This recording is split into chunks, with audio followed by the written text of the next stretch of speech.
Kemunduran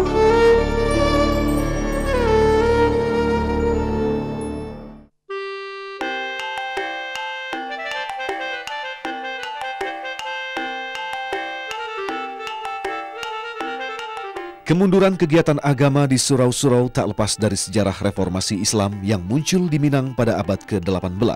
Munculnya gerakan Padri yang bernafaskan Wahabi, menentang ajaran tasawuf yang kala itu lazim diajarkan di surau-surau.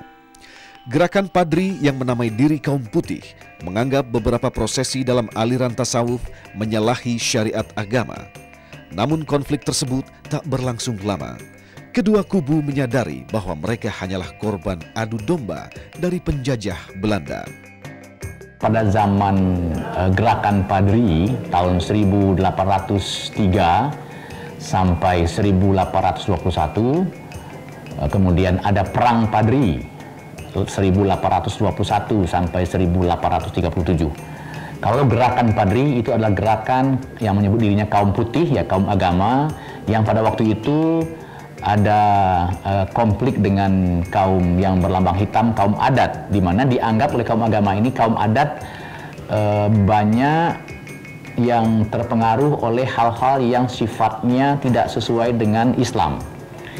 Paling tidak dianggap oleh kaum agama ini, kaum adat bersifat pasif dalam menghadapi gejolak sosial kemasyarakatan, perjudian, kemudian perampokan, minuman-minuman keras, dan kebiasaan-kebiasaan lain yang dianggap oleh kaum Padri pada waktu itu tidak sesuai dengan Islam pada masa itu.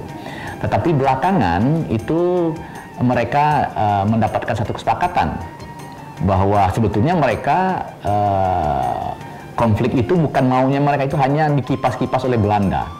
Akhirnya mereka bersama-sama melawan Belanda, perang 1821-1837. Nah, sesudah itulah terjadinya apa yang populer di Sumatera Utara sebagai Sumpah Sati Buki Marapalam, yaitu apa yang disebut dengan adagium, yaitu adat bahasa di syarak bahasa di Kitabullah. Setelah perjanjian tersebut, muncul banyak penyesuaian budaya di Padang kala itu. Salah satu yang masih tersisa sampai sekarang adalah peraturan dilarang berzina. Namun tak tercatat ada hukuman fisik bagi pelanggar norma tersebut. Akhlak mulia ini juga termasuk aturan-aturan susila. Misalnya perempuan harus berpakaian hitam, ya, tapi menutup aurat dari kepala sampai ke kaki. Yang laki-laki berpakaian putih. Kemudian dalam bagian-bagian tertentu, misalnya perempuan itu berjalan harus menatap ke depan, tidak boleh melirik kiri kanan misalnya. Nah, kemudian ada lagi misalnya pemeriksaan pada zaman itu, pada awal abad ke-19 itu, yaitu orang harus yang mengaku Islam itu harus melaksanakan ibadah fardu ainnya secara rutin, sholat misalnya. Sehingga pada waktu itu ada pasukan antara lain dari anggota Padri itu yang memeriksa rumah-rumah tangga orang, ada enggak bekas sholatnya.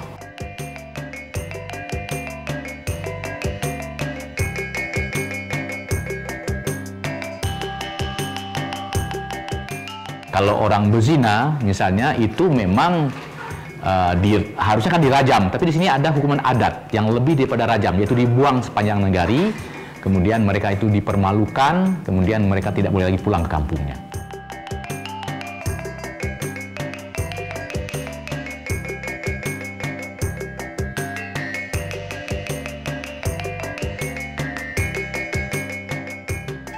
Pada abad ke-20, corak keislaman di Minang semakin lengkap dengan munculnya gerakan modernisasi Islam. Gerakan ini dibawa oleh pelajar Minang yang menuntut ilmu di Mesir. Saat itu, mereka terpengaruh oleh reformasi Islam di Mesir yang dimotori oleh Jamaluddin Al-Afghani. Reformasi Islam pun berlanjut. Pengajaran agama berpindah dari surau ke sekolah.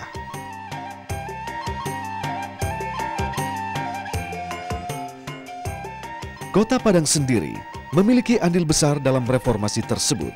Salah satu sekolah atau tawalib pertama di Minang berdiri di kota Gadang ini.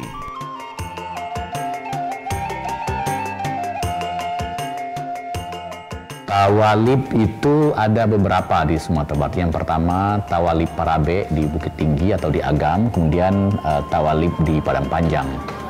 Tawalib di Padang Panjang itu adalah satu sekolah yang didirikan oleh ayahnya Hamka, yaitu salah seorangnya, yaitu Dr.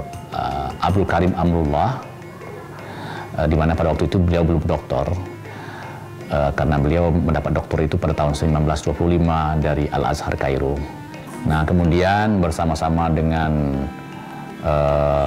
teman-temannya yang lain mendirikan sekolah tawalib di Padang Panjang itu. Dan sebelumnya juga sudah ada sekolah tawalib Sumatera Tawalib di Parabe di Bukit Tinggi.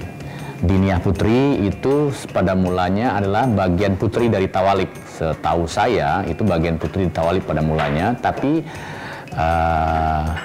kemudian dia menjadi sekolah sendiri pada tahun 1923 kalau saya tidak salah itu.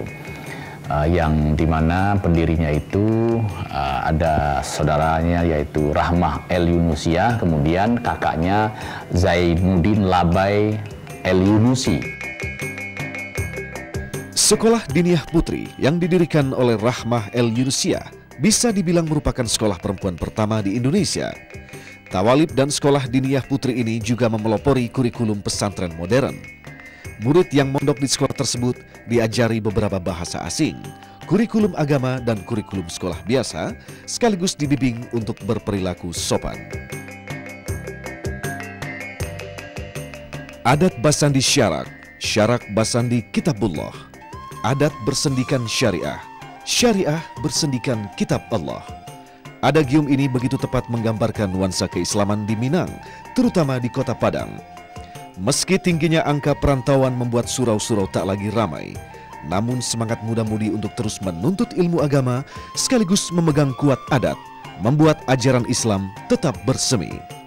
Pergulatan dan dinamika aliran Islam yang ada justru memperkaya corak keislaman yang telah tumbuh berabad silam di kota yang dikelilingi oleh bukit barisan ini.